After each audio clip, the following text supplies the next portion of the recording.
Hey everybody, good morning and happy Labor Day. It's Dr. Parmer.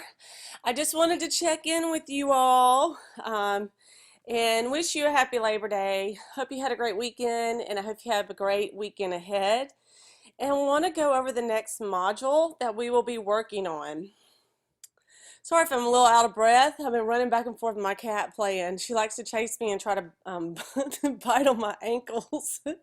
So we've been having a little playtime this morning. Uh, that's probably going to open. Sorry about that. Okay, get back. So in the navigation pane, I'm going to click on modules. And as a reminder, you do have your discussion forum on what makes a company admired. And your Module 1 quiz is due tonight by 11:59 p.m.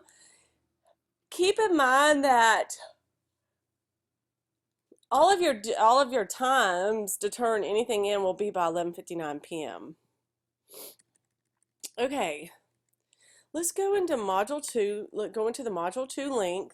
This is sort of your overview of everything about the module. We are now moving on to business ethics and social responsibility. You have your module outcomes, your learning outcomes. You have your module at a glance. And then you also have a PowerPoint presentation, kind of a brief overview of the material. Reading assignment, chapter 2, and then these are the module resources that I've uploaded for you to supplement and enrich your learning process. Keep in mind that the textbook is just one of the tools that we use in this class. I mean, there's other ways that we learn, reputable websites, YouTube videos, Prezi Presentations, and I'll go over those in a minute because I have been uploading that for you. Module activities, discussion forums, and quizzes that you'll have to do. So that just kind of tells you, okay, what's going on, what are we doing? So you have a discussion forum and a quiz to do, and here are the due dates, and here are the points that you'll receive, the potential maximum points. So let's look at the discussion forum. Based on the readings on Chapter 2's Business Ethics and Social Responsibility, write your own personal code of ethics, create standards for your behavior at school or college, in personal relationships and on the job, then assess how well you meet your own standards. So essentially this is asking you several things. It wants like your own personal code of ethics for your behavior in college, within your personal relationships, and on the job. And then you are to assess how well you're meeting these standards. So you can have like an ethical moral compass that you kind of live by and kind of guides you. Everybody's moral compass is different. Nobody's is wrong or right. We all kind of come up with these personal ethics and codes of conducts, typically based on how we were raised and the experiences we've had in life. But nobody's right or nobody's wrong. You know, obviously there's things that are obviously wrong. You know, you don't go out and rob a bank or shoot somebody, for no reason. You know what I'm saying? But this is just your personal kind of code of conduct that you use in your professional life and in your personal life that kind of guides your relationships and how you act and behave. You're also going to reply to at least one other classmate's post. Keep in mind, not everybody's still doing that, and you're missing points, right? Because, and before I go there, this down here, the module outcome just kind of tells you how the outcomes or the learning objectives are connecting with all of the discussion forums and the assignments that I'm giving you. They should be aligning and connecting, and you should be able to see those connections. But again, let's look at your grading rubric. Again, grasping of key concepts. Are you explaining yourself correctly and well? Replies to a classmate's post. Ideas are expressed clearly. Uses appropriate vocabulary and grammar. So be sure you're looking at these grading rubrics, because when I go to grade you, this is what I'm pulling up.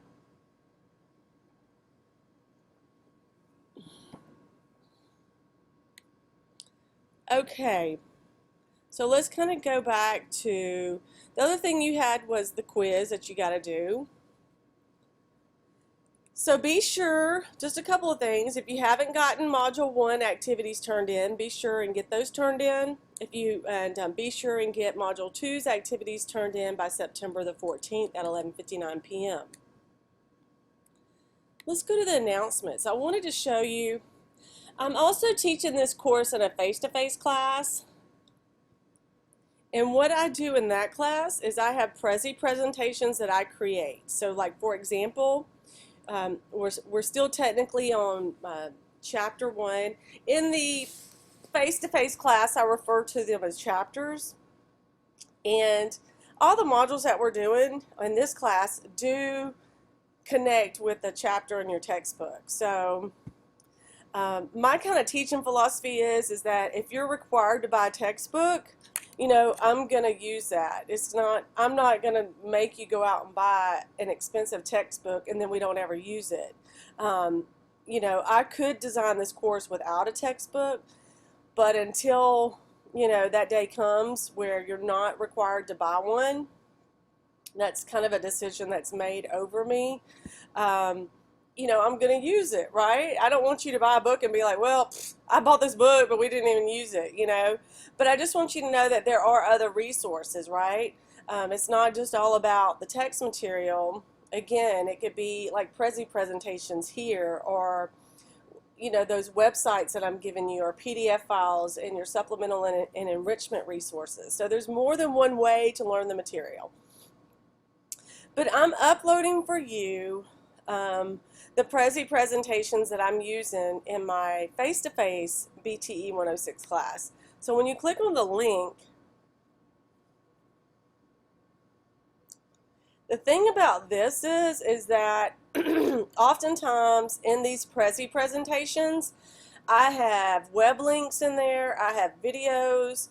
So these actually are bringing outside examples of real-world examples into the class too, which is important, right? Y'all are able to kind of discuss this in some of the discussion forums about real-world examples, and you give that. And I think that's real important to do too. But you also, like, this one starts out,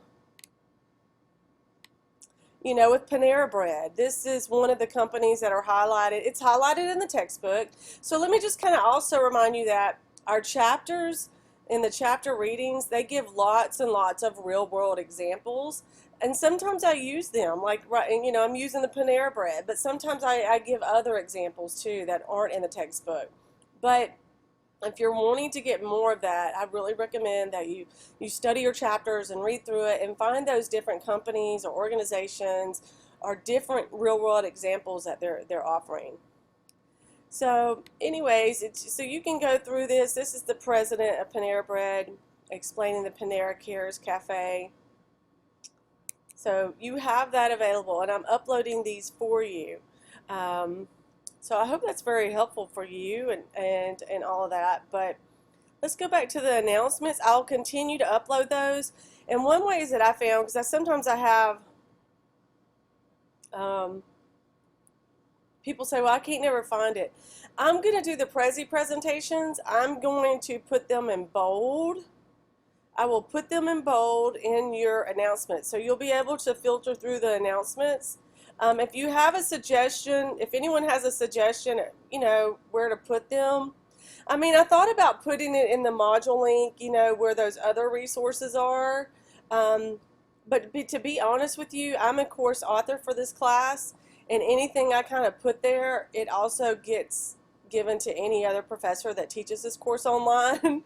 And not that I don't want to be helpful, but you know, these are my personal Prezi presentations, so I'd rather just give them to you as an announcement. I will bold it. That way, if you need to kind of sift through, you can. Another way, since these are a website URL, you can save these Prezi presentations like to your favorites. Like if you bookmark it or save it, you know, to your favorites on your computer.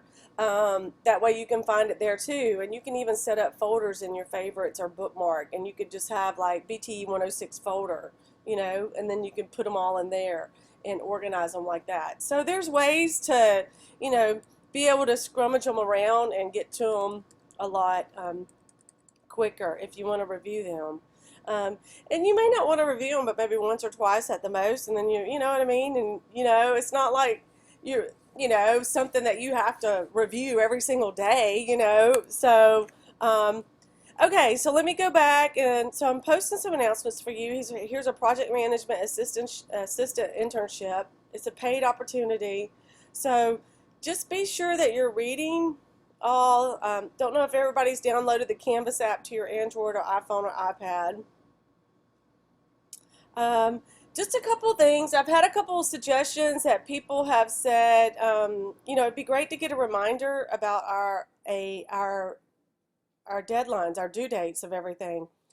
The only reason I didn't kind of start out doing that is because, everything's due every 7 days. So I figured, okay, everything's due so quickly that, with this screencast that I always give you at the beginning of the week, I was just kind of looking at that as my reminder, hey, this is what you got to do for the week. But what I will do is I did have a couple of suggestions on that. I always try to incorporate any student suggestion because I'm a firm believer that you are taking this course from a student point of view. I'm just designing it from an instructor point of view. So what you see on your end, there could be something that I could do to make your learning experience better. And keep in mind, it is my ultimate goal for you to have an excellent learning experience with the design of this course and with me as your instructor. That is my goal. That is my goal. I eat, sleep, and breathe teaching and being an excellent professor. That is my ultimate goal. So, but I am very open to constructive suggestions, very open to that because, like I said, you are on one end of the kind of the course, I'm on the other end. So sometimes I need people on that other end to say, hey, what about this? That's why I'm always wanting your feedback. And you'll be doing another like mid-course evaluation and feedback too. So if you're enjoying it, everything's going great for you, please let me know. If there's something that you would like to suggest, please let me know too. Don't hold back on that. 9 times out of 10, I do it. I do what the suggestion is. There are times when I'm not able to, and I will address the class and let the class know why if I'm not. But anyways, with that being said, I don't want to keep you that much longer. I hope you have a great holiday and break, especially if any of you had any Monday classes today on campus anywhere. Um, and I just look forward to getting all of your activities turned in. Do keep in mind that it's my goal to have everything graded 7 days after the due date. So, just give me a few days to get all that graded. That's my policy. 7 days after the due date, and it'll be graded. So, anyways, again, if you have any questions, comments, or concerns, or if at any time I'm not meeting a high level expectation of you of being an excellent instructor for you, please email me, reach out to me, call me, text me, whatever you prefer, and let's get that cleared up, and so you can have that excellent learning experience. Hope you all have a wonderful rest of your day, and I will be talking to you soon. And I will be giving you some midweek reminders about your activities due as well. So thanks again, and talk to you soon. Bye.